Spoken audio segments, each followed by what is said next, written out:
अंजली दमानियांकडून धनंजय मुंडेंविरोधातील पुरावे अजितदादांकडे सुपूर्द. तत्काळ राजीनामा घेण्याची मागणी. आज मुख्यमंत्र्यांशी चर्चा केल्यानंतर अजित पवार पुढील निर्णय घेणार. दमानियांची प्रतिक्रिया.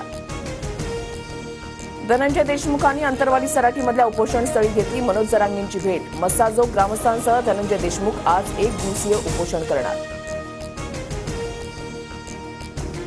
बीड पोलीस दल आकाचं. आरोपी वाल्मिक कराडच्या मर्जीमधल्या 150 ते 200 पोलिसांची यादी गृहमंत्री फडणवीसांना देणार. सुरेश धस यांची माहिती. मराठवाड्याच्या बाहेर बदली करण्याची मागणी. आरोपी विष्णू चाटे वाल्मिक कराडच्या सर्वात जवळचा. विष्णू चाटेच्या नावावर 46 कोटींचं बिल उचलण्यात आलंय. सुरेश धस यांचा मोठा आरोप. परळीमध्ये स्पेशल ऑडिट लावण्याची मागणी. स्थानिक स्वराज्य संस्थांच्या निवडणुकांबाबत आज सुनावणी. जस्टिस सूर्यकांत आणि कोटेश्वर सिंग यांच्या खंडपीठासमोर सुनावणी होणार. मनपा जिल्हा परिषद निवडणुकांबाबत निर्णय होणार का याकडे लक्ष.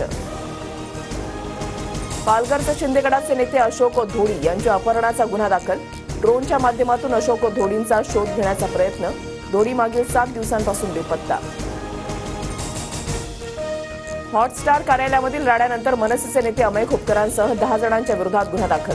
क्रिकेट प्रक्षेपणामध्ये मराठी समालोचन दाखवण्यासाठी केला होता राडा. 5 वर्षात एसटीच्या ताफ्यामध्ये 25,000 स्वमालकीच्या नव्या बसेस खरेदी करण्याचा प्रस्ताव. अर्थमंत्री अजित पवारांकडून प्रस्तावाला तत्वतः मान्यता. मुंबई मेट्रो 8 द्वारे मुंबई विमानतळ आणि नवी मुंबई विमानतळाला जोडलं जाणार.